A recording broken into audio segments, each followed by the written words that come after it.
화이팅! 감사합니다. 화이팅! 네, 오늘 강사님을 소개해드리도록 하겠습니다.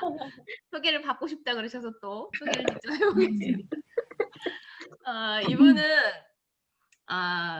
그냥 보시면 긍정 에너지가 넘치시는 분, 그리고 어떤 상황에서도 절대 굴하지 않고 그걸 뛰어넘으실 분처럼 보여요.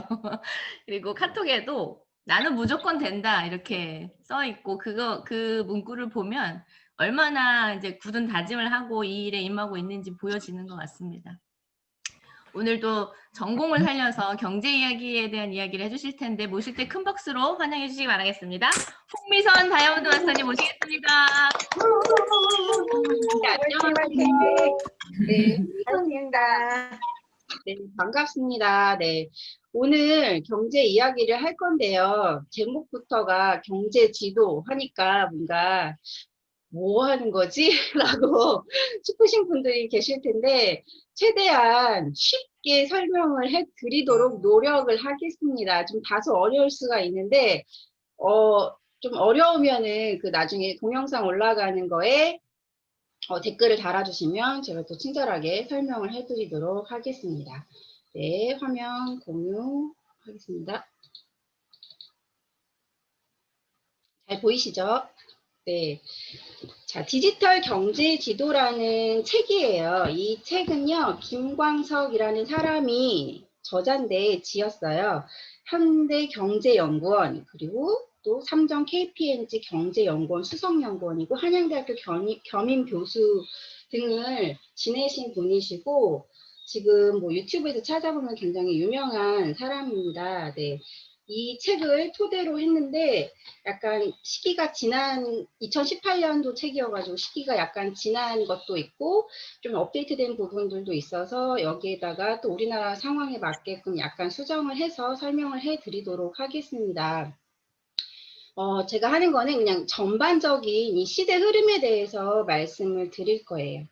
네, 그리고 자 시작하겠습니다. 네, 시작하기 전에 제가 누군지 궁금하시는 분들이 있는데 왜 자꾸 이렇게 경제 얘기를 자꾸 하고 어떨 때는 막 필리핀 사람들 막 하고 막 이렇게 할 때도 자꾸 막 나타나고 하는데 제가 누군가 하는데 이제 저는 네, 경영학과를 졸업을 했고요. 그리고 여기 옆에 사진 보시면은 2003년도에 이제 학생 때 어린이 경제신문 인턴을 했었어요. 그리고 이제 무역회사에서 진공포장기기 회사에서 일을 했었고 또 반도체 무역회사에서 3년간 일하고 나서 네, 2011년부터 쭉 주부로 지내오고 있는 사람이고요. 그리고 또 남편을 따라서 또 필리핀에서 7년간 생활을 하다가 작년에 들어왔습니다. 그래서 필리핀 사람들 나타날 때 자꾸 제가 등장을 하는 거고요. 네, 좀 볼게요. 제목, 디지털 트랜스포메이션 가까이에 있다라고 합니다. 자, 신문, 다들 옛날에 신문 보셨죠? 네. 과거 우리가 정보를 얻는 곳은 신문이었어요. 경제 흐름이나 최신 비즈니스 경향, 그리고 업계 현황, 유망 기술 등을 가장 먼저 알려주는 게 신문이었죠. 그런데 요즘은 어떠세요? 이 종이신문 구독하시는 분 계세요? 간혹 계실 수도 있지만 대부분은 핸드폰으로 다 이렇게 보고 있습니다. 그리고 옆을 볼게요. 자, 여기 뭐 김예은 사장님이나 이정호 사장님은 이 옆에 지도책을 본 적이 없으실 것 같은데 여기 보시면은 한국 정밀지도 이렇게 써 있죠. 한국 도로 안내 지도라는 책이 있었어요. 제가 10살 미만 때 이런 책을 본 것 같아요. 아빠가 운전하실 때 이렇게 지도 책을 보면서 몇 번 국도로, 몇 번 고속도로로 가야 할지 이 책을 보면서 운전을 했던 거를 봤던 것 같아요. 그런데 지금은 이 책 가지고 계신 분 한번 손들어 볼까요? 제 생각에 없을 것 같아요. 그렇죠? 이 책 보면서 운전하시는 분 아무도 안 계세요. 그렇죠? 전부 다 내비게이션으로 운전을 합니다. 그렇죠? 아니면 핸드폰 안에 내비게이션 앱을 다운받아서 운전을 하고 있죠. 그리고 또 여기 보면 딸랑인데요.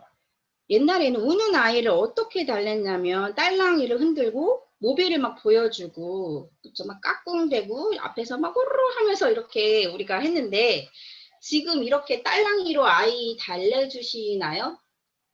한 물론 신생아나 돌 미만의 아이들은 딸랑이로 달래주지만 돌 이후의 아이들 보면은 차라리 그냥 핸드폰, 유튜브 키즈를 틀어놓고 딱 하면 울음이 딱 멈추죠. 식당에서도 그쵸. 그리고 내가 어떤 볼일 볼 때도 그냥 이렇게 핸드폰을 틀어주는 이 유튜브 키즈 이렇게 다 핸드폰 화면으로 다 들어온 세상이 되었습니다. 자, 디지털 트랜스포메이션 가까이에 있단데 여기서 개념을 잠깐 짚고 넘어가면 디지털은 아날로그와 반대되는 개념이고요. 사실은 물리학 용어가 디지털인데 뭐 10진법, 5진법, 2진법 이런 것들이 있는데 네, 너무 어렵죠. 네. 그런 용어에서 2진법으로 0과 1로만 구성되어 있는 것들을 디지털이라고 해요. 네. 근데 이제 아날로그와 반대된, 그러니까 오래된 것과 반대된 뭐 최신 것을 지칭하는 말이 디지털이라는 말이고요. 그리고 트랜스포메이션은요, 영어인데 한국말로 하면요, 변화, 탈피라는 말이에요.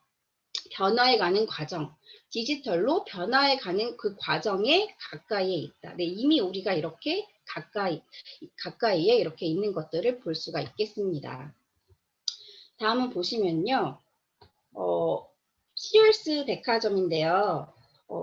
시얼스 백화점은 우리나라의 약간 이마트나 신세계 백화점 그 중간 사이 제가 2004년, 5년도에 캐나다에 있었는데, 이제 캐나다랑 이제 미국에 굉장히 많은, 그 백화점, 그 뭐라 그래야지? 약간 백화점도 아닌 것이 뭐 아울렛?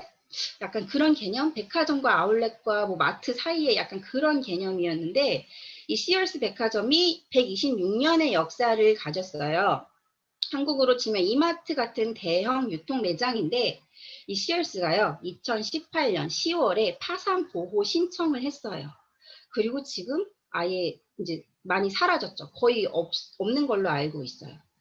그리고 그 밑에 사진 볼게요. 서점이죠. 서점인데요. 이건 우리나라 교보문고 사진인데 옛날에는 서점이 참 많았죠. 동네 곳곳에 책방이 굉장히 많았는데 지금 서점, 대형 서점 말고는 거의 없어요. 온라인으로밖에 만나볼 수가 없죠. 동네에서는. 이 미국의 최대 서점인 반스앤노블이라는 서점이 있는데요. 굉장히 큰 서점이거든요. 미국 전역에 있다고 생각하면 정말 규모가 크죠. 이 반스앤노블도 2018년 10월 달에 매각을 결정을 했습니다.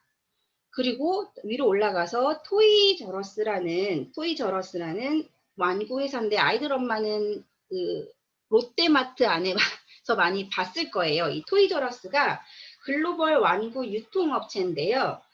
처음으로 2018년 4월에 창사 70년 만에 처음으로 폐업 신고를 하기 시작했어요. 그래서 없어졌다는 건 아니고 2018년 4월부터 순차적으로 폐업을 하는 매장이 점점 늘어나고 있습니다.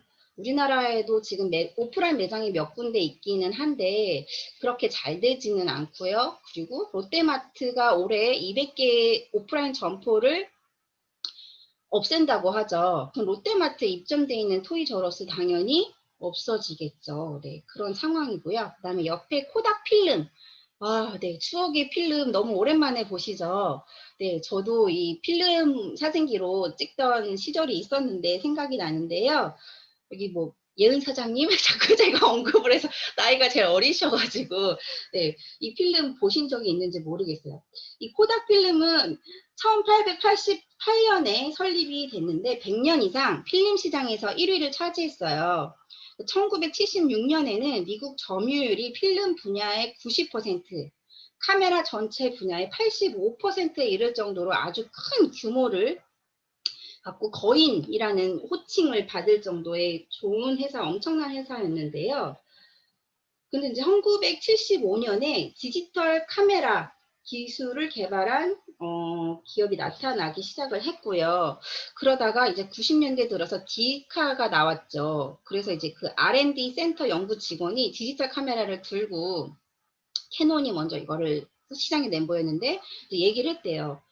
회장님, 우리 코닥은 디지털 카메라 시장으로 들고 가야 됩니다. 라고 이 말을 듣고 코닥 회장이 뭐라고 답했냐면 정신이 있는 거야 없는 거야 우리가 뭐로 먹고 살았어 필름 팔아먹고 사는 회사인데 디지털 카메라가 보급되면 필름이 팔 수 있어 없어 대체 무슨 생각을 하면서 회사를 다니는 거야? 라고 말을 했다는 일화가 있습니다. 그리고 그 R&D 직원은 쫓겨났다고 합니다. 이런 일화가 있어요. 지금 코닥필름 없죠. 존재하긴 하는데 뭐 정말 뭐 매니아층 그리고 뭐 레트로를 외치는 층에서만 뭐 소수 사용되고 거의 쓰지 않죠.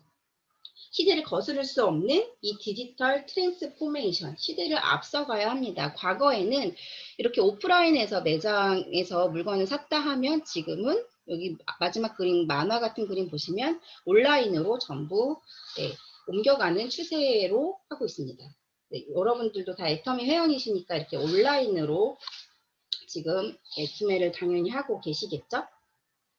혁명이라 할 만한 네 번째 변화인데요. 뭐 여기서 언급을 해드리면 왜 또 영어야 라고 생각하시는 분이 있는데요. 뭐냐면요. OECD 회원국의 디지털 의존도 현황이에요. 우리나라가 1위인 줄 알았는데 네, 아니죠. 네, 미국이 1위고요. 2위가 싱가폴, 3위가 덴마크, 4위가 스웨덴, 5위가 홍콩이고요. 우리나라는 8위에 있습니다. 그래도 이 상위 10위권 안에 전 세계에서 이 디지털 의존도가 이렇게 있는 나라들이 이렇게 있고요.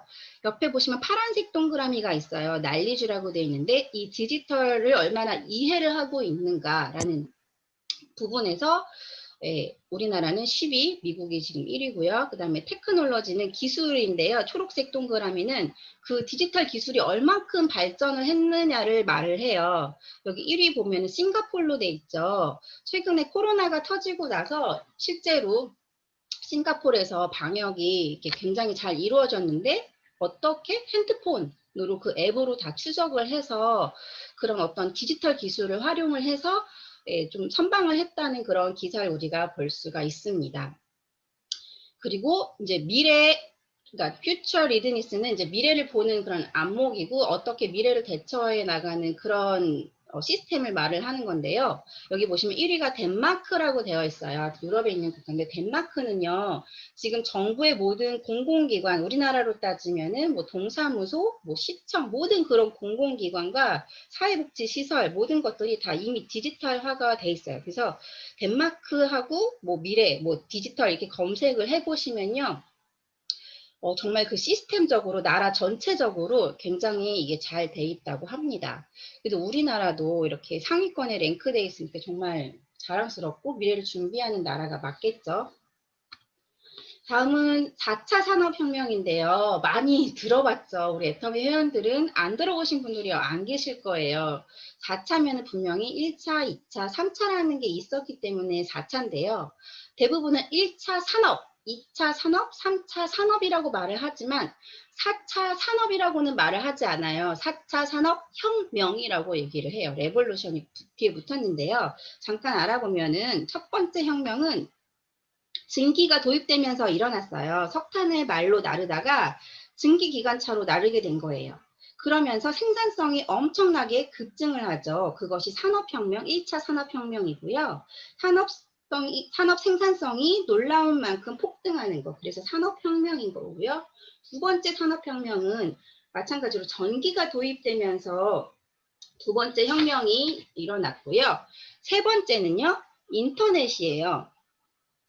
모든 산업에서 인터넷과 PC가 이렇게 발명이 되면서 접목이 되면서 우리 뭐 정보화 시대 이렇게 했었죠. 1990년대 이후에 이제 이런 산업혁명을 정보화 시대를 3차 산업혁명이라고 하고요.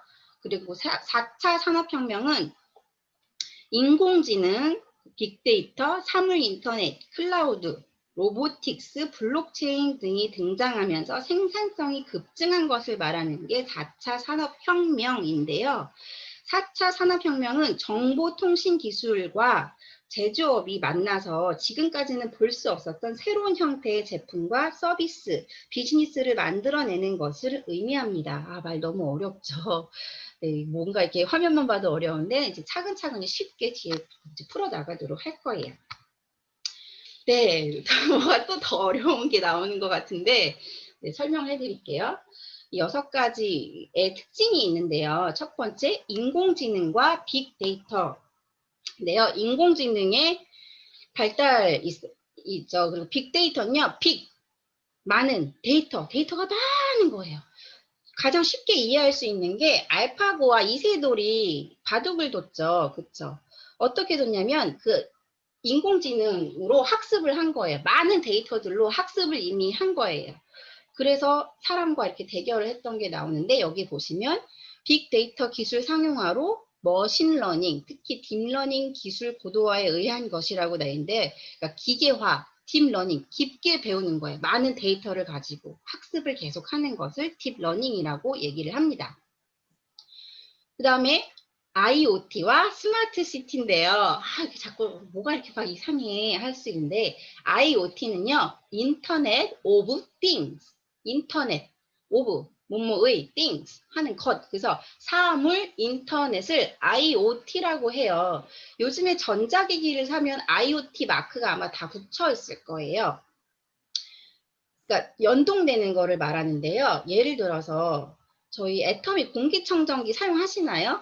애터미 공기청정기 저희가 밖에서도 켤 수 있어요. 이것도 인터넷 오브 띵인데 우리가 앱을 핸드폰으로 다운받아서 밖에서 미세먼지 농도와 그리고 뭐 집안 실내 공기 질, 온도까지 다 체크를 할 수가 있죠. 기기를 인터넷으로 연결을 해주는 것을 말해요. 스마트 시티는 도시 전체를 스마트하게 다 연결을 해주는 것들을 말을 합니다. 그래서 스마트 홈, 집, 스마트 팩토리, 공장, 스마트 시티, 그러니까 도시 전체. 뭐 예를 들면 요즘에 전동 킥보드가 있는데 전동 킥보드 뭐 위치 추적 서비스 같은 게 이렇게 있어요. 네, 그런 것들도 하나의 스마트 시티라고 네, 보시면 되고요. 3번 로봇과 합성 생물학인데 또 뭐야 네, 자꾸 뭐가 이상하게 나오는데 쉽게 생각하면 인공지능을 장착한 드론 그리고 자율주행차 자동차 스스로 운전대를 잡지 않아도 가는 자율주행 자동차 네, 이것들을 말을 하고요. 그리고 보면은 합성 생물학 뭐냐면은 여기 보면 유전자 에디팅 기술이라고 했는데 우리는 다 이렇게 유전자가 다 사람마다 다르죠. 그 유전자가 다 다르다고 얘기를 하는데 에디팅은 편집이라는 뜻이에요. 그래서 유전자가 막 있는데 이 유전자를 편집을 해요. 가위로 잘라요. 유전자를. 그래서 그 뭔가 질병을 일으키는 것들, 뭐 혈우병이나 아니면 뭐 에이즈나 뭐 이런 것들 암이나 이런 것들을 질병을 일으킬 만한 요소들을 유전자를 가위로 잘라가지고 다시 연결을 봉합을 해요. 그러면은 그 특정한 그 유전자에 대한 질병이나 이런 것들이 없어지는 그런 것들을 유전자 에디팅, 합성 생물학의 일종이라고 얘기를 하고요. 그다음에 3D 프린터와 스마트 앱인데 3D 프린터 보신 분 계세요? 혹시 못 보신 분은 동네에 문화관이나 아니면 복지센터 같은 데 대부분 다 구비가 되어 있어요. 대부분 학교에도 당연히 구비가 되어 있고요. 인터넷 모바일 혁명의 성숙기에 온 디맨드 경제와 공유 경제 등 무슨 말이야. 네. 그러니까 인터넷으로 지금 우리가 쓰죠. 핸드폰 안 들고 다니는 사람 없죠. 전부 다 스마트폰 들고 다녀요. 그래서 이 핸드폰을 들고 다니는 이 모바일의 성숙기라고 얘기를 하고요. 온 디맨드는 디맨드가 수요라는 뜻이거든요. 수요자가 있는 그런 경제, 핸드폰을 들고 다니는 수요자가 있는 그런 경제, 공유 경제 등 새로운 생산 방식, 생산 및 소비 방식이 스마트 앱을 활용해서 오토 서비스로 진행이 되고 있죠. 오토는 온라인 투 온라인이에요. 우리 애터미 지금 여러분 핸드폰으로 해서 핸드폰으로 가입시키고 핸드폰으로 지금 사업 다 하고 계세요. 이걸 온라인 투 온라인 서비스라고 얘기를 해요. 적층 가공 방식의 3D 프린터 역시 3D 어셈블러 등으로 진화하며 DIY 제조업 실현을 앞당기고 있음 하는데 적층, 쌓는 거죠. 쌓는 거. 3D 프린터가 어떻게 생겼냐면요. 이게 가느다란 실이 있어요. 이게 가느다란 실로 이렇게 막 이렇게 쌓아줘요. 그래서 이게 뭐가 물건이 만들어져요. 가느다란 실로. 그래서 적층 방식이 3D 프린터고요. 어셈블러는 이것들을 요 파트를 만들고 요 파트를 만들어서 이것들을 조립을 해요. 그래서 물건 하나를 만드는 거. 그래서 3D 어셈블러라고 얘기를 하고 DIY 뭐 가구나 이런 거 셀프 인테리어 하시는 분들은 다 아실 건데 어떤 말이면 do it yourself의 줄임말이 DIY예요. 너가 스스로 하는 거를 DIY라고 해요. 스스로 할 수 있는 제조업을 실현을 앞당기고 있어요. 맞춤형을 할 수가 있는 것들을 말을 합니다. 아, 지금 4번까지 안 했는데 뭔가 머리가 좀 많이 아프신가요? 네. 그다음 5번 VR과 AR입니다. 그리고 MR인데요. 이거는 제가 이따가 유튜브 링크를 다시 걸어드리도록 할게요. 박한길 회장님이 강의를 하셨는데 제가 개념 정리를 했어요. VR은 Virtual Reality고 AR은 Augmented Reality 그리고 MR은 Mixed, 결합했다. 그래서 네, 그것들은 이따 유튜브를 참고해 주시고요. 그리고 SNS와 블록체인인데요. 소셜 네트워크 서비스를 SNS라고 하는데 카카오 스토리, 인스타그램, 페이스북, 유튜브 이런 것들이 다 SNS예요.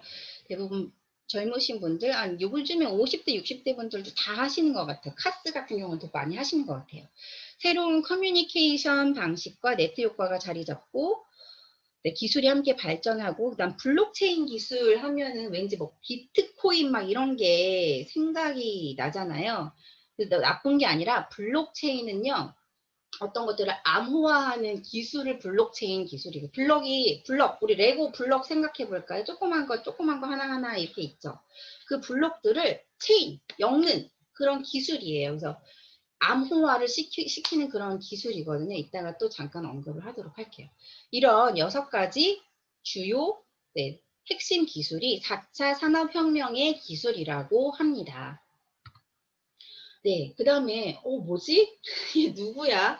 중국의 거지예요. 중국의 거지인데, 뭐가 있죠? 앞에? QR코드가 있죠? 중국에서는요, 현금을 들고 다니지 않아요. 이 핸드폰에 QR코드로 구걸까지 한다고 합니다. 어디 가도 전부 다 핸드폰으로 띡띡 다 찍어서 해요. 그리고 요즘 코로나 때문에 어디 뭐 매장 같은 데 방문하면 QR코드로 인증해서 이렇게 들어가는 거 있죠. 이거를 중국에서는 이미 상용화가 뭐 널리 돼 있는 상태고요. 지갑이 필요 없는 세상. 자, 지금 지갑에 현금 10만 원 이상 갖고 계신 분 계신가요? 갖고 계신 분 있으면 한번 손 들어 보실래요? 네. 거의 안 계시죠. 네. 그냥 예비용으로 갖고 다니는 거지 현금을 옛날처럼 많이 가지고 다니지 않아요. 그쵸? 그냥 아무 도구 없이 핸드폰으로 결제하는 이런 세상에 우리가 살고 있습니다. 디지털 경제야 플랫폼 아래 헤쳐 모여라는 제목인데요. 플랫폼 너무 많이 아시죠? 네, 우리 애터미 회원들은 당연히 다 아실 거예요. 플랫폼은 원래는 기차역이라는 뜻이에요. 기차역 플랫폼이라는 뜻인데요. 처음에 사람들이 기차를 쉽게 타고 내릴 수 있는 그 평평한 장소가 플랫폼이에요. 평평한 모습, 폼의 합성어인데요. 이 플랫폼은 무대, 놀이터, 그릇 등의 비유의 의미로 확대해 사용되다가 이제 특정 행동이나 일을 하는 어떤 시장을 가리키는 단어가 됐습니다. 일반적으로 플랫폼은 다양한 상품을 생산하고 소비하는 경제활동에 사용되는 일종의 토대로 정의를 합니다. 여기 보실까요? 자, 쭉 한번 눈으로 스캔해 보세요. 뭘 사용하고 계신가? 저 같은 경우는 여기 이제 탈 것, 오토모티브는 이제 탈 것들, 그리고 모빌리티, 움직이는 것들인데 저는 쏘카를 이용해 본 적이 있고요. 카카오 택시 이용해 본 적 있고, 그 다음에 두 번째 음식과 딜리버리에서는 마켓컬리 사용해 본 적 있고요. 여기 또 딜리버리, 배달의 민족, 뭐 바로고, 여기 앱 다운받아서 쓰시는 분들 있을 것 같고요. 저도 사용해 봤고, 그 다음에 세 번째 레저, 엔터테인먼트인데 엔터테인먼트가 아니라 인포테인먼트예요. 정보를 가지고 있는 테인먼트. 네. 근데 왓챠는 스트리밍 서비스인데요. 드라마 같은 거 다시 보는 거, 영화 같은 거 다시 보는 건데 저도 썼었고요. 밑에 맨 밑에 와규라는 건데요. 에버랜드나 아니면은 뭐 디즈니랜드, 전 세계 놀이공원 동산이나 이런 데 갈 때 이 앱을 사용해서 미리 구매를 하면요. 훨씬 더 저렴한 가격으로 쓸 수가 있어요. 이용을 할 수가 있어요. 그리고 세 번째 여기 보면은 교육 육아에서 저는 이제 순고를 또 이용을 해봤는데 아이의 피아노 선생님이나 아니면은 어떤 전문가, 그러니까 선생님, 뭐 전공자를 찾을 때 이 순고를 를 써요. 뭐 자기 그 경력이랑 학교랑 이력서 과외 선생님 찾을 때도 이 송고를 하고요.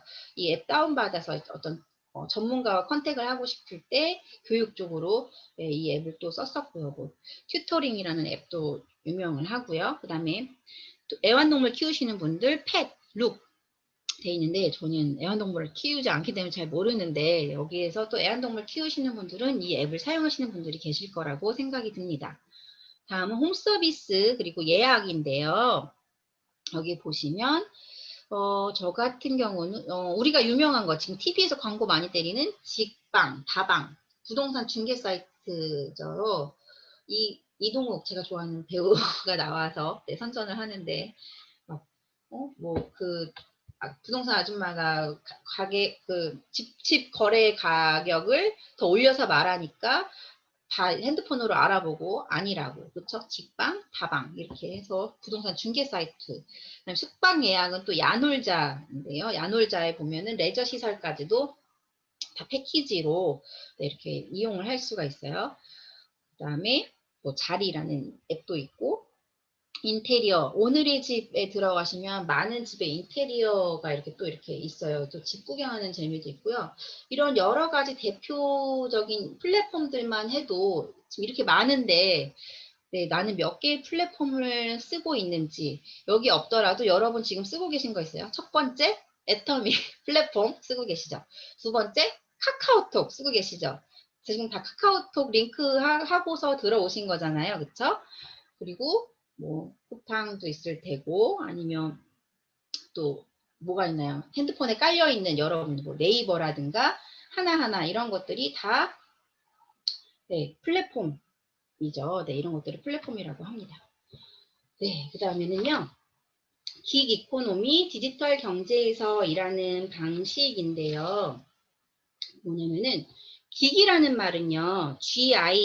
GIG라는 단어는 원래는 소규모 회장에서 연주회를 뜻하는 말인데 긱이라는 단어는 1920년대 미국의 재즈 공연장 부근에서 단기 계약으로 연주자를 필요에 따라서 섭외를 하고 공연한 데서 생긴 말이에요. 예, 그래서 긱이라는 말에는 임시로 하는 일이라는 뜻이 붙어 있어요. 그래서 긱 이코노미 하면 이코노미는 경제라는 말인데요. 기업이 필요에 따라서 단기 계약직이나 임시직으로 인력을 충원하고 대가를 지불하는 형태의 경제를 의미를 해요. 과거에는 뭐 프리랜서와 1인 자영업자 등을 포괄하는 의미로 사용됐지만 최근에는 온라인 플랫폼 업체와 단기 계약 형태로 서비스를 제공하는 공급자를 의미하는 단어가 됐는데 무슨 말 하는 거야 하시는 분도 계실 것 같은데 예를 들어서 카카오 택시 나 대리운전 하고 싶어요. 근데 내가 가진 차로 일단 가요. 이 핸드폰으로 대리운전 앱을 카카오 대리운전용을 다운을 받아요. 그러면 이제 제가 콜도 이렇게 잡아가지고 대리운전을 할 수가 있는 건데 저는 제가 남는 여유 시간에 잠깐 2시간, 3시간만 일을 하는 거죠. 대리운전을 해주고 돈은 이 카카오에서 뭐 예를 들어 저한테 50% 카카오가 50% 가져가는 그런 방식을 네. 그래서 저한테 임금을 줬죠. 카카오가 어쨌든 플랫폼에서 저한테 돈을 벌게 해줬죠.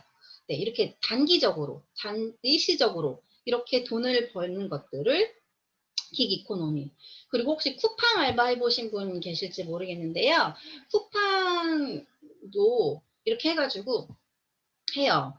이제 근데 그리고 그 다음날 바로바로 수당이 또 막 들어오죠. 내가 뭐 몇 달 단위 아니면 한 달 단위 뭐 일주일 단위 이렇게 해서 계약해서 일을 하는 게 아니라 바로바로 그때그때 원해서 잠깐씩 일을 하는 이런 형태 플랫폼과 연계돼서 일을 하는 이 형태들을 긱 이코노미라고 합니다. 그 글로벌 10대 노동 플랫폼 기업인데요. 그러면 제일 큰 데가 우버예요. 우버 택시. 네, 요즘 우버이츠 배달 서비스도 나고 굉장히 지금 규모가 점점 더 커지고 있고요. 미국에서 있고, 그다음에 디디 추싱은 중국의 이런 우버 같은 기업이에요. 그리고 리프트, 뭐 그랩택시. 제가 필리핀에 있을 때 이 그랩택시 많이 애용했었고요. 핸드폰으로 불러서 택시 타고 네, 핸드폰으로 지불하거나 아니면은 여기에 이게 돈을 또 캐시백을 넣어놔가지고 여기서 이렇게 차감시키는 그렇게 해서 했었고요. 여기 이렇게 많은 플랫폼들이 있어요. 근데 우버 같은 경우는 순 매출액이 5년 동안 약 100배가 증가했대요. 5년 동안. 엄청나죠. 중국에 그리고 디디추싱은 2017년 기준으로 15대 인터넷 기업 시가총액 기준으로 그렇게 지금 성장을 했다고 합니다. 그런데 이 플랫폼 노동자들은 근로기준법에 명시된 그 노동자 개념에 포함되지가 않아요. 그래서 임금 협상, 복지, 보험도 요구할 수가 없어요. 네, 이런 것들이 요즘에 뉴스에 또 굉장히 많이 나오고 있죠. 특히 요즘 배달의 민족이나 오토바이에서 배달 서비스 하시는 분들 다쳐도 보험 청구를 할 수가 없어요. 플랫폼이랑 계약을 했기 때문에 이런 문제들도 지금 사회적 문제로 좀 약간 떠오르고 있습니다. 다음 트랜스포메이션은 이렇게 움직인다. 디지털 트랜스포메이션은 이렇게 움직인다. 라는데요. 특징이 5가지가 있는데 그 중에 비대면화와 탈경계화인데요. 보시면 카카오, 네이버, LG, 시루라는 회사인데 다 무슨 회사? 카카오랑 네이버 하면은 뭐죠? 카카오톡 아니에요. 네, 연락하는 거 네, 맞고요. 그리고 네이버는 검색하는 거 아니에요. 근데 맞습니다. 검색 회사인데요. 그런데 금융 쪽으로 이제 눈을 돌렸죠. 보시면 카카오 챗봇을 이용하여 교보생명 고객을 위한 비대면 채널 시스템을 구축하고 송금, 환전, 여행보험, 배송, 청구, 투자 서비스, 비대면 종합생활금융 서비스를 카카오에서 제공하고 있습니다. 저도 가스 요금을 내는데 카카오로 가스 검침하라고 막 나오고요. 그리고 또 카카오페이 애용하고 또 카카오뱅크 해가지고 송금하기 이런 거 지금 이용을 하고 있어요. 그럼 네이버 우리 검색 엔진이었는데 네이버 파이낸셜을 설립을 했어요. 엊그저께 혹시 MBC에서 지금 한 방 빵 하고 때렸는데 네이버가 인공지능 빅데이터를 조작을 해서 엄청난 이득을 취했다는 그런 또 기사가 나왔는데 네이버 금융을 설립을 했어요. 그래서 네이버 페이 있죠. 이렇게 초록색에다가 흰색 해가지고 N 해가지고 있죠. 네이버 페이인데요. 네이버 페이로 결제를 하는 건데 캐시백을 또 돌려주죠. 근데 좀 약간 문제가 TV에서 뭐가 나왔냐면은 일부러 자기 네이버 페이랑 계약한 업체들만 상위에 링크를 하게끔 돼 있어가지고 좀 혜택을 줬다 이런 것들이 좀 나왔어요. 그 다음에 LG CNS 안면인식 커뮤니티 화폐 서비스와 편의점 안면인식 결제 서비스를 도입을 했고 그다음 비대면 결제 기술의 상용화를 적극 추진하고 있어요. 이렇게 얼굴 보면서 결제할 때 저도 마스크 벗고 이렇게 딱 얼굴 보면서 결제를 하고 있고요. 그다음에 시루는 전자결제 서비스를 출시해서 택시를 탈 때 기사와 승객 간의 접촉을 최소화했습니다. 우리 버스 탈 때 띡띡띡 이렇게 찍죠. 막 다 핸드폰으로. 그다음 초맞춤화인데요. 초맞춤화는 잠시만요. 네. 초맞춤화는 기존의 개인 맞춤화에서 빅데이터를 더한 극대화된 맞춤화를 얘기를 해요. 그래가지고 사람의 기호와 성향을 완벽하게 만족시키려는 그런 경향을 말을 하는데 이 디지털 기술이 활용이 됐어요. 이제 저를 핸드폰으로 찍습니다. 그럼 제 체형이나 그리고 제가 핸드폰의 계정을 딱 입력을 하면 제가 그동안 뭘 검색했는지 다 떠요. 저 같은 경우 며칠 전에 레이스 블라우스 이렇게 막 떴어요. 그랬더니 핸드폰에 어디 쇼핑몰을 막 눌러도 계속 레이스 블라우스가 계속 뜨는 거예요. 저한테는. 이게 다 알고리즘으로 이렇게 해서 이제 쇼핑몰을 딱 어딜 들어가면은 저한테 맞는 옷, 제가 좋아하는 스타일의 옷을 딱 골라주는 네, 그런 것들. 정말 완전히 개인 맞춤화를 하는 그런 것들이 지금 상용화가 되고 있고요. 그다음에 서비스와 실시간화인데요. 단순한 제품 판매가 아닌 서비스를 완전히 통합하여 더 나은 가치를 창출하려고 하는 것들을 말을 해요. 우리 애플 하면 핸드폰이잖아요. 핸드폰인데 실제로는 이제 애플 매장이 있어요. 뭐냐면은 가서 다 체험을 할 수가 있어요. 콘텐츠 생산자와 소비자가 이 애플 스토어를 통해서 연결되는 서비스 생태계를 탄생시켜 높은 영업이익률을 기록. 이거 말고 우리 지금 제일 많이 사용하는 거는 애플폰 쓰시는 분들은 이거고, 우리는 안드로이드, 삼성폰 이런 거 쓰시는 분들은 플레이스토어, 구글 플레이스토어 많이 쓰죠. 앱 다운받을 때 이런 것들을 말을 하고요. 그럼 이 롤스로이스는 ICT를 활용한 고객사 항공기 엔진 점검 서비스인데요. 정보를 추적하는 그런 서비스를 말하는데 이따가 또 얘기를 하도록 했습니다.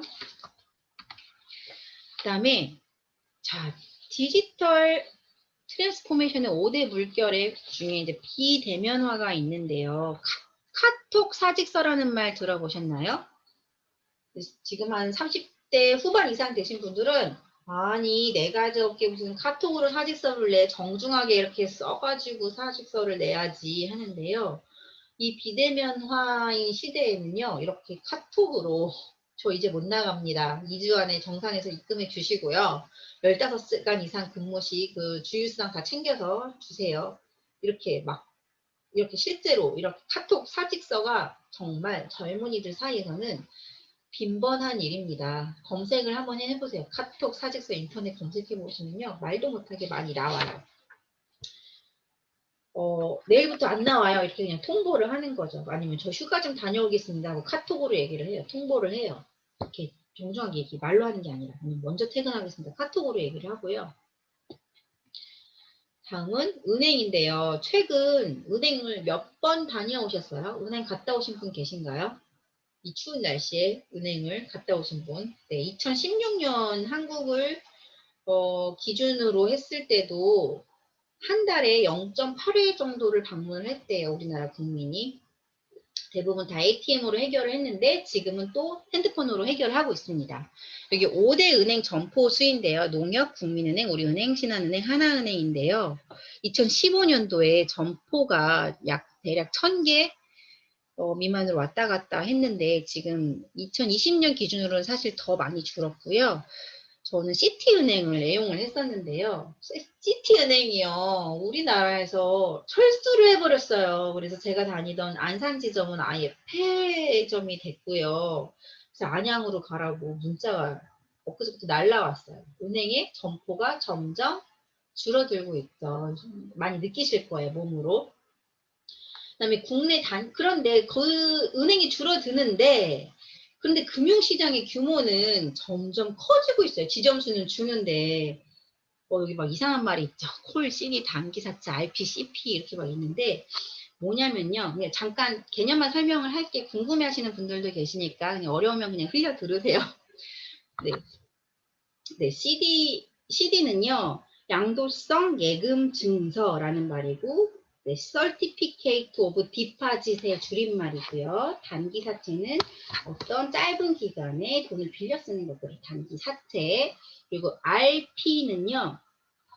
Repurchasement Agreement, 환매 조건부 채권 매매를 RP라고 하고요. CP는 Commercial Paper, 기업 어음을 CP라고 합니다. 뭐가 이렇게 어려워 하시는 분들이 있는데 쉽게 설명을 해드리면 우리 집 살 때 돈 얼마 없는데 계약금만 내고 이만큼 다 5억짜리 집 사면서 5천만 원이 아니라 500만 원, 1000만 원만 내고 집을 사죠. 다 대출로. 그 대출 막 해서 막 갚죠. 그런 금융의 규모가 커졌다는 거예요. 돈을 빌리는 그런 규모들이 커지고 있다는 거예요. 정말 엄청나게 커지고 있죠. 이런 집의 부채들 때문에. 그리고 지금 돈이 없어요. 실제로 지금 대부분의 서민들이 저도 대출도 있는데 대출을 많이 애용을 하고 있죠. 그렇기 때문에 은행의 금융시장의 규모는 점점 더 지금 커지고 있어요. 네, 그런 상황을 말을 하는 거를 이렇게 얘기를 하고요. 네, 다음은 이게 뭐냐면요. 키오스크, 주문하는 곳, 이 기계를 무인 계산대를 키오스크라고 하는데요. 패스트푸드점에는 주문받는 직원이 없다. 롯데리아 가보신 분? 네, 그리고 저희 동네 맘스터치 갔더니 뭐야 사람이 없어요. 이 기계로 이렇게 주문을 해요. 그리고 한솥 도시락도 갔더니 지금 기계로 이렇게 주문을 하게끔 돼 있더라고요. 아, 죄송합니다. 배에서 소리가 나네요. 네. 그다음에 옆에 병원에 갔는데 어머, 병원에서 원래 종이에다 이름 쓰고 주민번호 적고 이렇게 해가지고 네, 접수해 주세요 이렇게 하잖아요. 그리고 큰 병원 가면은 접수를 이렇게 하는 창구가 따로 있잖아요. 그런데 없어요. 이렇게 패드 같은 게 하나가 있고요. 내가 직접 내 핸드폰 주민번호를 다 눌러가지고 병원 접수를 하는 병원, 최근에 생긴 병원들은 다 이렇게 바뀌었습니다. 그다음 밑에 사이렌 오더인데 스타벅스인데요. 스타벅스는 현금 없는 스타벅스를 지금 계속 얘기를 하고 있어요. 현금을 안 받겠다고 합니다. 왜냐면은 사실 기업 입장에서는 그 돈 관리하는 게 더 힘든 거예요. 직원이 이렇게 돈을 꿀꺽 했는지, 네. 모니터링 시스템도 다 갖춰져야 하는데 차라리 핸드폰으로 띡띡띡 찍는 게 결제 정산에도 더 수월하고 더 좋다는 거죠. 효율적이라고 생각을 하는 거죠. 그 다음에 타이어인데요. ABC 타이어인데요. ABC 타이어는요, 원하는 타이어와 그리고 또 고른 타이어를 장착할 장소 이 두 가지의 아이디어로 지금 좀 뜨고 있는 그런 건데요. 타이어 가격이 시중가의 절반이에요. 어떻게 타이어가 절반이야? 말이 돼? 하는데, 우리 일반 타이어 뱅크나 타이어 매장 가면 타이어가 막 이렇게 쌓였죠. 엄청나게. 그게 뭐죠? 다 재고죠. 재고가 없어요. 재고 비용이 파격적으로 줄기 때문에 반값에 공급을 하는 거예요. 그래서 어떻게 하냐면은 주문을 먼저 하고 그다음 해피콜을 받고 장착점을 다 예약을 하고 확인을 하고 그러면 그 주문한 타이어가 그 타이어 갈 곳 그 장착점으로 가는 거예요. 그리고 나서 이제 무료로 다 장착을 해주고 이런 것들이 있습니다. 이 모든 것들은 언택트 때문에 지금 일어난 기술인데요. 직원을 만나지 않고 상품이나 서비스를 제공하는 IT 기술을 얘기를 하는 이 비대면 기술들이 지금 우리의 삶 속에 이렇게 또 있습니다. 네.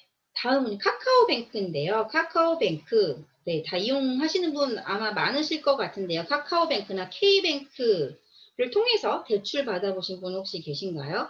카카오뱅크를 통해서 5천만 원짜리 마이너스 통장을 만드는데 5분도 걸리지 않아요.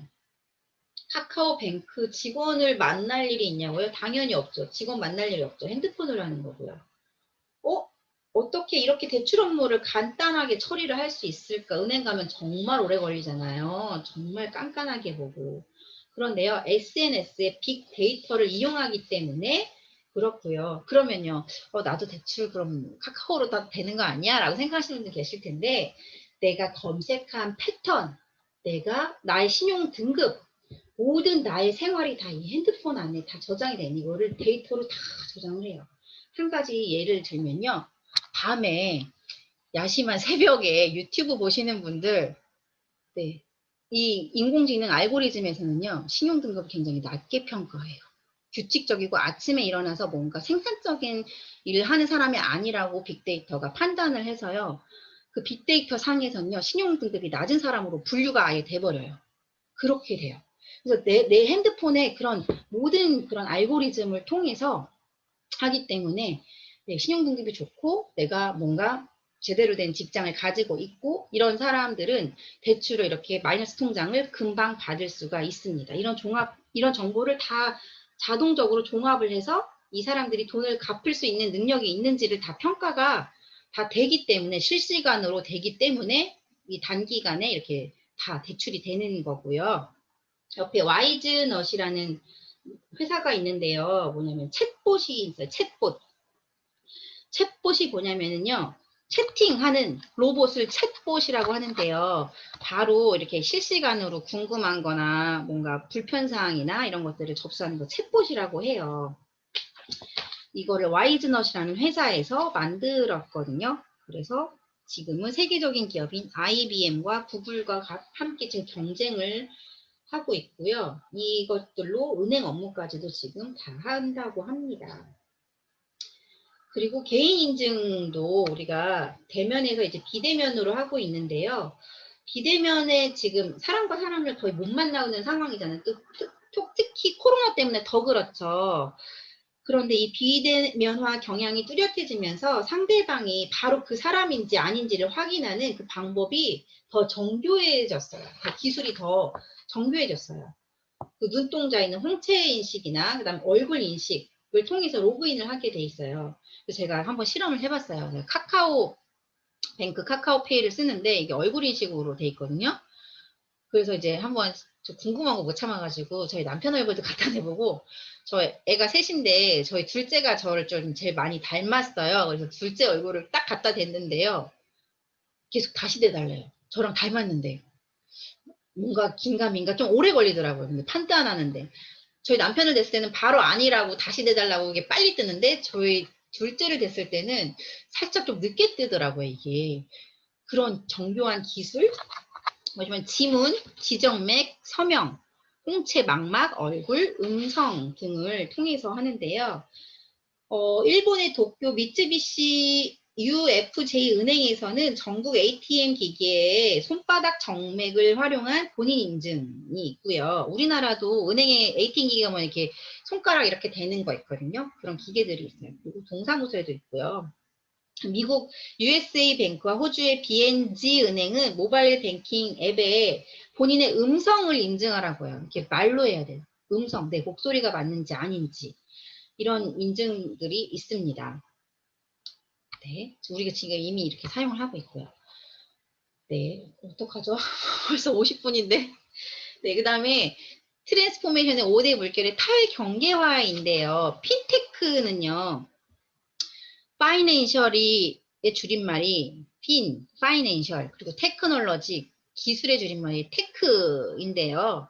옛날에는 뭐 국민은행, 시티은행, 시단은행, 우리은행으로 해서 우리가 무슨 이렇게 조그만 거 뭐 이렇게 받아가지고 OPT 카드 받아가지고 이렇게 은행 볼일을 인터넷으로 좀 편하게 이렇게 봤었는데요.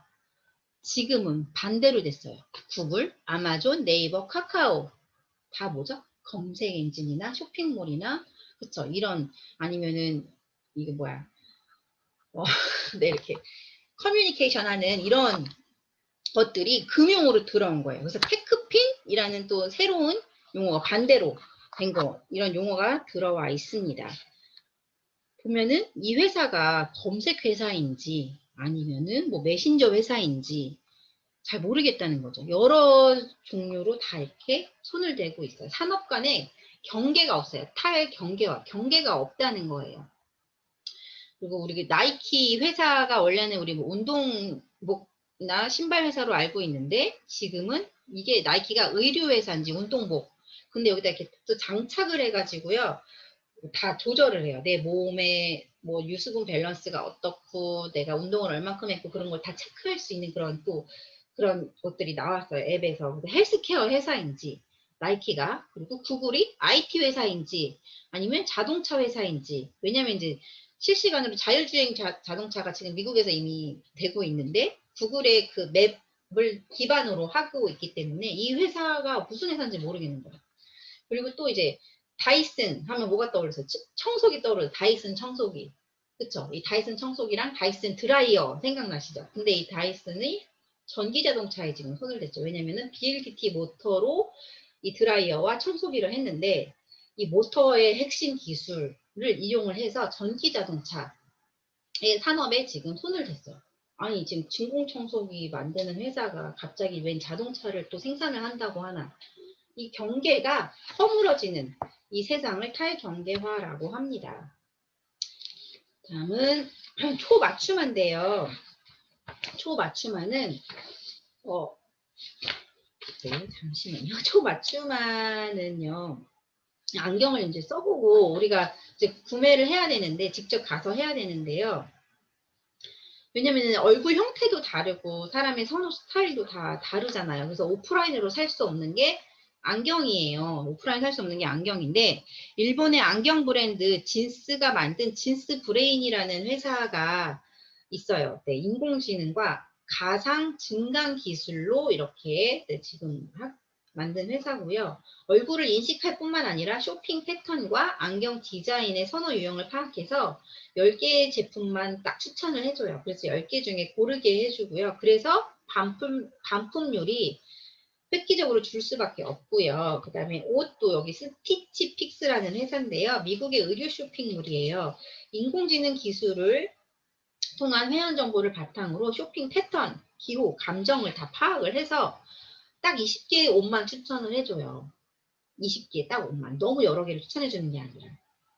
그래서 정말 이렇게 여기서 이렇게 코디를, 나한테 맞는 코디를 해서 이렇게 또 3가지 물품만 딱 보내줘요, 집으로. 그래서 나머지 2개는 반품시키고 하나 내가 입을 수 있게. 지금 이렇게 되고 있고요. 이 스티치 픽스의 매출이 좀 엄청나게 지금 이게 증가를 하고 있고, 네. 이 CEO, 여성 CEO가 포춘 잡지의 표지 모델로도 나오기도 했습니다. 그 다음에 이케아인데요. 우리 가구 살 때 이케아 많이 가시죠. 근데 2017년 9월에 AR 앱을 이미 선보였어요. 이케아 플레이스인데요. 이 제품 이미지를 가상으로 배치해 볼 수 있는 이 증강현실이에요. 증강은 뭐냐면요. 현실이 있어요. 현실에다가 더하는 거예요. 현실에다가, 있는 현실에다가 뭘 더하는 걸 증강현실이라고 하는 거예요. 이렇게 해서 지금 하고 있고요. 그 다음에 보험 같은 것도 다 알고리즘을 통해서 하는데, 보험 설계사들이 여러 명들이 다 내 패턴에 맞춰서 짜줘요. 그리고 내가 고르기만 하면 되는 그런 것들을 말하는데, 성별, 소득 수준, 보장 수준, 보장 기간 등 정말 나한테 맞는 보험만 추천을 해준다고 합니다. 네. 그 다음에 보면은 소고기인데요. 이 소고기가 진짜 뭐 어디서 미국에서 왔는지, 뭐 필리핀에서 왔는지, 한국산인지 생산 과정에서부터 처음부터 끝까지 다 이렇게 추적이 가능하게끔 네, 이렇게 자동 센서로 다 인식을 하게끔 돼 있어요. 생산자가 생산하는 과정에서 항생제를 얼마나 몇 번 먹였는지, 유기농인지, 원산지는 어딘지, 동네가 어딘지, 어느 마을에서 생산했는지, 누구한테 전달했는지, 운송자가 누구고, 운송에 걸리는 시간이 누구고, 보관은 어떻고, 온도는 어떻고, 이게 전부 다 카톡으로 실시간으로 전송이 됩니다. 도미노 피자인데요. 이 도미노 피자에 디너벨이라는 서비스가 있어요. 이 디너벨은 트위터, 페이스북으로도 주문을 할 수가 있고요. 가장 빨리 도착할 수 있는 내장을 골라주고, 우리 고객에게 전달되는 이 모든 과정을 알려줍니다. 네, 이 회사들인데요. 보시면 우버 아까 얘기를 했었고, 에어비앤비 우리 계속 얘기를 하죠. 숙박업체인데요. 엊그저께 미국에 상장을 했어요. 에어비앤비가. 그래서 이제 총 부자로 올랐는데 120조래요. 네, 120조 한국 돈으로. 그런데 메리어트, 하얏트, 힐튼 모든 호텔을 합친 시가총액보다 에어비앤비 시가총액 하나가 더 크죠. 이런 상황이 지금 벌어지고 있습니다. 그다음 서비스화인데요. 네덜란드 항공의 로봇의 케어2라는 게 자율주행 로봇 운반 로봇인데요. RGBD 카메라에 여기 이렇게 카메라가 달렸는데 카메라에 탑승권을 딱 대요. 되면은 판독을 딱 해서 게이트까지 안내를 해줘요. 짐을 딱 놓고요. 한 38kg까지의 수화물을 올려놓을 수가 있고요. 뒤를 따라가는 게 아니라 앞에 안내를 해줘요. 그리고 화장실 갈 때도 기다려주고요. 지금 이미 뉴욕 공항에서 이렇게 이 로봇가 있다고 합니다. 그 다음에 세그웨이 로보틱스의 루모인데요. 개인용 이동수단인데 이렇게 앉아서 내가 볼일을 보고 있을 때 사진이나 동영상도 또 찍어줘요. 네, 이렇게 이동수단으로도 쓰고요. 너무 신기하죠. 다음은 스마트 카트예요. 스마트 카트인데요. 이 스마트 카트를 케이퍼라는 회사가 이렇게 발명을 했는데 우리나라에 지금 도입이 됐어요. 밑에 보이시죠? 이마트 트레이더스라고 써있죠. 이 스마트 카트는요. 이용자가 구매하고 싶은 물품을 골라서 이렇게 카트에 담으면요. 3D 카메라랑 센서가 스마트 저울을 통해서 정보를 다 인식을 하고 또 다른 제품까지 추천해줘요. 파스타 면을 사면 소스를 또 추천을 해주기도 하고요. 그 다음에 막 넓잖아요. 이마트 트레이더스 막 뭐가 어디 있는지 막 모르잖아요. 그러면은 앞에 지도가 있어가지고 빠르게 길도 다 안내를 해주고 그래서 쇼핑 동선을 최소화시켜줘요. 그리고 카드 단말기가 장착이 돼 있어서 결제도 간단하게 끝낼 수가 있습니다. 다음은 애완동물 로봇인데요. 아이보라는 로봇이에요. 아이보인데 원래는 1999년에 세계 최초 애완견 로봇을 출시를 했는데 너무 잃는 거죠. 그랬다가 다시 단종이 됐다가 2017년에 다시 재등장을 했는데 코에요. 카메라가 달렸어요. 그래서 집에 있는 어린아이나 노인들을 돌보게 해주고 인공지능으로 이제 주인에게 실시간으로 정보를 다 전달을 해줘요. 카메라가 고정되어 있는 게 아니라 로봇이니까 이렇게 막 놀아주면서 이렇게 다 정보를 전달을 해줍니다. 네, 그 다음에 롤스로이스인데요. 이 롤스로이스는 선원 없이 원격 조종만으로 항해할 수 있는 자율주행 무인 선박, 자율주행 자동차인데, 그러니까 사람이 없는 배가 이렇게 지금 이걸 하고 있는데요. 이 무인 선박이 해상 도중에 다른 어떤 물체를 만날 수 있잖아요. 다른 배가 지나갈 수도 있고, 뭐가 이렇게 장애물 같은 게 지나갈 수도 있고 하는데 그걸 다 탐지를 하고, 그래서 충돌 방지를 할 수가 있고 해상 사고가 그래서 줄 것으로 예상이 됩니다. 그리고 인건비가 확실하게 줄어들 거고 2030년에는요. 이 원양 선박 참치 잡고 막 이러는 것들도 다 그리고 막 싣고 다니잖아요. 석유 같은 거 막 싣고 다니잖아요. 막 이런 것들이 사람이 없는 거죠. 아예 다. 그래서 인건비가 절감이 될 것으로 보입니다. 다음은 실시관한데요. 요리사인데요. 로봇 요리사 필리피입니다. 지금 미슐랭 로봇 요리사의 탄생인데 영국의 로봇 개발 벤처기업인 몰리 로보틱스라는 회사에서는 미슐랭 요리사가 만든 음식을 언제든지 먹을 수가 있대요. 근데 이게 한화로 약 3억 5천 정도 되는데 비싸죠. 그런데 정말 탑 셰프의 연봉을 따졌을 때 정말 같은 요리만 하는 게 아니라 여러 요리를 정말 그 맞춤으로 하기 때문에 그 비싼 가격이 아니라고 합니다. 다음은 스마트 공장인데요. 우리나라도 우리 정부에서 스마트 제조 혁신 비전 2025라는 것들을 발표를 하고 스마트 공장을 지금 많이 짓고 있는데요. 뭐냐면 기존에는 같은 생산 라인이 있어요. 그래서 여기서는 이 작업만 하고 다음 공정으로 넘어가서 이 공정하고 했는데요. 스마트 공정은 뭐냐면요. 한 라인에서요. 하나에서 여러 가지 일을 다 처리를 할 수 있는 것들을 말을 해요.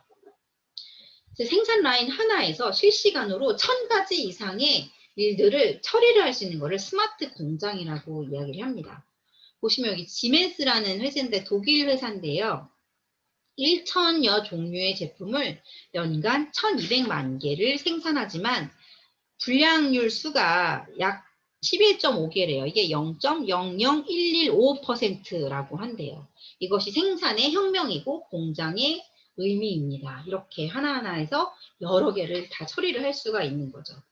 다음은 RPA인데요. 뭐야 또 이 영어야 하는데요. 로보틱 프로세스 오토매틱의 약자인데요. 온라인 기반의 인공지능 빅데이터가 접목된 것을 말을 해요. 쉽게 얘기를 하면요. 이 로보틱 하면 여기 파란 글씨로 미믹 더 휴먼 액션인데 미믹은 흉내내다라는 뜻이거든요. 반복적인 일을 처리를 해주는 것들을 말을 해요. 예를 들어서 하루에 수백 개 이메일을 보내는 똑같은 일을 내가 했어요. 근데 그것들을 기계가 몇 개만 샘플링으로 해서 학습을 하면 똑같은 일을 기계가 다 대신 해주는 거예요. 그 프로세스 여기 시퀀스 오브 스텝스라고 써있는데 연속되는 일들을 다 처리를 똑같이 해주는 거죠. 자동적으로 해주는 것들. 그래서 대표적인 예로 인사 담당자의 일이었던 채용 업무가 로봇가 지금 다 걸러줘요. 잡코리아나 뭐 어떤 그런 시스템에서 아예 처음부터 다 걸러주는 거죠. 이런 것들이 RPA의 기술 중에 하나입니다. 다음은 스마트 선반인데요. 스마트 선반에 이렇게 디스플레이가 이렇게 장착이 돼 있는데 여기에서 뭘 볼 수 있냐면은 가격도 볼 수 있고요. 영양 성분, 그다음 상품의 정보가 다 표시가 되어 있어요. 그래서 이렇게 다 볼 수가 있어요. 그리고 또 재고가 얼만큼 빠졌는지 이 선반에서 사람들이 사가면은 자동적으로 재고가 다 체크가 돼서 재고 부족으로 상품이 품절되는 상황이 또 발생을 하지가 않는다고 합니다. 그래서 직원이 매장에서 1만, 2만 개의 상품을 점검하는데 일주일에서 20에서 30시간이 소요가 되었다는 반면에 1시간에 15,000여 개의 품목을 스캔할 수가 있다고 합니다. 그 와인인데요. 뭐냐면 위조 와인을 적발하는 마개인데요. NFC 마개를 사용을 해서, 이 NFC는 뭐냐면 근거리 무선 통신이에요. 그래서 와인을 구매를 해서 핸드폰으로 볼 수가 있는데, 이제 정품의 여부, 원산지, 칵테일 레시피, 타 구입자의 리뷰 등도 핸드폰으로 실시간으로 확인을 할 수가 있습니다. 저희 지금 우리 인터넷, 애터미 것도 다 이렇게 인터넷으로 재판매되는 문제들이 있는데, 이것들을 또 완벽하게 해결할 수 있는 부분들도 이제 이 NFC 뭔가 이렇게 붙이고, 해모임에 보면은 1년 바코드 같은 게 다 있어요. 그런 것들로 이제 추적이 100% 가능해진다고 하는데, 그런 것들을 말을 합니다. 네, 여기까지고요. 네, 이제 여신데. 애터미는요, 아까 말을 했던 것처럼 지금 미래를 다 준비를 하고 있어요. 우리가 이런 디지털 세상에 살고 있는데, 오펙이라는 회사랑 기술을 제휴를 해서 이 AR, VR, 그때 세미나 때 보셨죠. 네, 이렇게 다 준비를 하고 있는 회사. 너무 길어서 이 책의 절반만 지금 설명을 해드렸고요. 네, 이제 응소어 다 해제해 주시고요. 네. 너무 길었죠? 또 무슨 말 하는 건가? 네. 아니요, 잘 들었습니다. 네. 우리가 이미 이런 디지털 세상 속에서 살고 있어요. 살고 있는데 다만 인식을 하지 못했을 뿐이에요. 그런데 이제 다음 시간에 1월 달에는 네, 강의 또 하나 예약을 네. 미래에 대한 것들을 또 이렇게 알아보는 시간을 가질게요. 지금까지는 우리가 지금 어떤 세상을 지금 이미 실현돼가지고 살고 있는지 너무 감사하거든요. 애터미가요, 이런 모든 기술들을 봐야지 그 마음을 엄마 아빠가 나는 근데 잠시만요. 뭐 행동을 하나 하면은 네. 네, 이미 접목을 시켜서 네, 네, 다 하고 있어요. 너무 엄청난 좋은 회사죠. 우리가 이런 회사에서 일하는 게 너무너무 정말 자부심을 가지고, 네. 아날로그가 아닌 디지털, 그것도 정말 아직 사실 우리나라에서 AR, VR로 물건 쇼핑하는 회사들 없거든요. 아직까지는. 정말 중소기업 몇 개만 있는데, 정말 이 500만 이상의 되는 이 소비자 파워로 이것들을 정말 굉장히 크게 막 이렇게 정말 물결처럼 될 것 같은 막 상상이 막 되면서 정말 흥분이 막 되는 거예요. 저만 흥분되나 봐요.